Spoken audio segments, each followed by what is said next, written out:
So this is Kat, my 7-year-old Oldenburg gelding. I got him when he was just turned 3, and he'd had about 15 rides on him, maybe that much.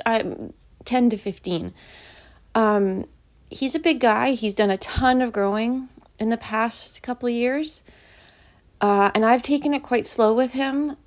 Not always by choice. A little bit it had to do with my situation in life, moving back home from Oregon. But he is a sweet boy. He went through a bit of an awkward phase where he had some issues with his teeth, small ones, nothing like Grayson. So I had to be a little mindful of that.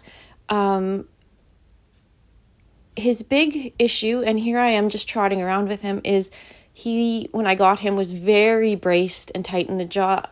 The people who I bought him from are wonderful people, but they were a little bit the hold and drive type.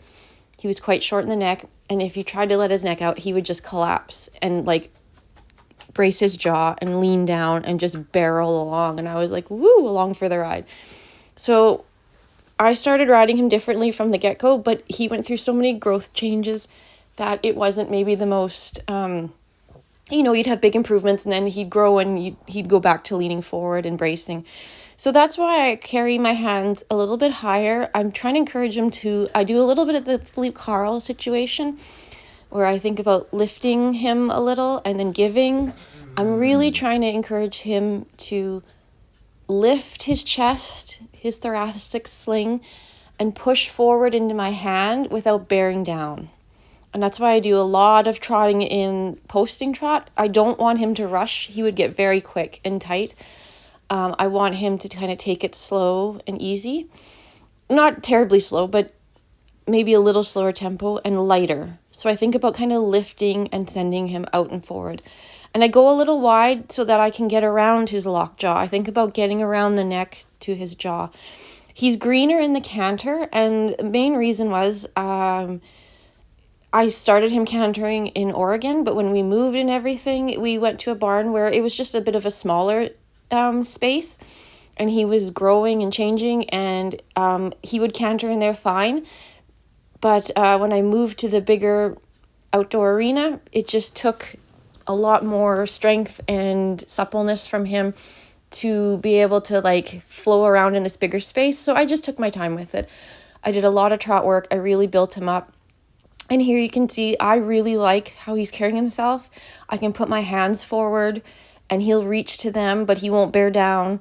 He's just very sweet and generous. And this day he was a little tense because I'd taken him away from his buddies. Grayson was calling and freaking out because he left the mare. That mare is just everybody's favorite, apparently. So he was a little tense, and he's also a tiny bit tender-footed. They had their shoes pulled, and unfortunately, instead of us getting snow like we normally do, the ground froze. Now, I'm thrilled there's no snow, but the frozen ground kind of made everyone a little tender-footed. Yeah, and here, going into the canter, I did not expect him to go that easily. He just hopped up into it, and I was like, oh, and I was a little bit caught off guard for the moment. And I go a little light seat on him still, because he wants to bear down and get tight and reach. I find if I hover on him and kind of keep my hands up and forward like we're going to go towards a jump, he finds that steadiness, and there I really like the release of his neck, and that's his easier side. So I was really thrilled with how he started to release his neck and roll. And my goal would be to give him a longer rein and be able to sit down on him and drive him. But if I go 2-point, or not 2-point, but a lighter seat with my inside leg on, he just starts to roll and carry himself better. And then I always have to go back to trot and remind him to stay light, remind him to stay reaching. I do a lot of spiraling in and out, a lot of changes of direction. Leg yielding, it's hard to see because my camera is sitting on the long side, so it's hard to see the leg yielding. And then I do a lot of shoulder in on the circle and on the straightaway. He's really good at the shoulder in. It's hard to see. And here I'm trying to do shoulder into the canter. Yeah, and he steps into this canter. He had a lot of trouble with the left lead this spring. I don't know why it changed from one barn to the other, but I really do feel like he's really figured it out. But on this side, he just has trouble rolling enough. And there he starts to. But I found that that day he wanted to bear down going to the left more. So that's why I kind of kept my hands up and I reminded him to stay up and forward. And again, right after that, I did some trot work to make him light. He has gone from being kind of a physical horse to ride, which I didn't love, to feeling so much lighter and easier, like he's carrying me.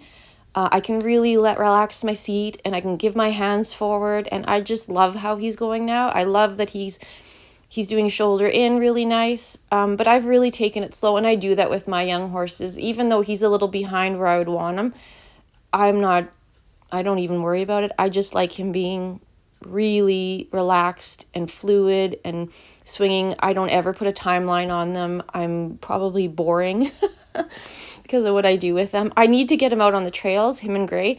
I just was busy this summer and it was either bugs or too hot or wet, so I didn't. But that's my goal for next spring. Anyway, so this was my ride on Cat from a couple days ago, and I was really pleased with him. You can see he still occasionally does funny things with his lips and his jaw. He used to do that constantly. Now it's only kind of after the canter. So I'm really happy.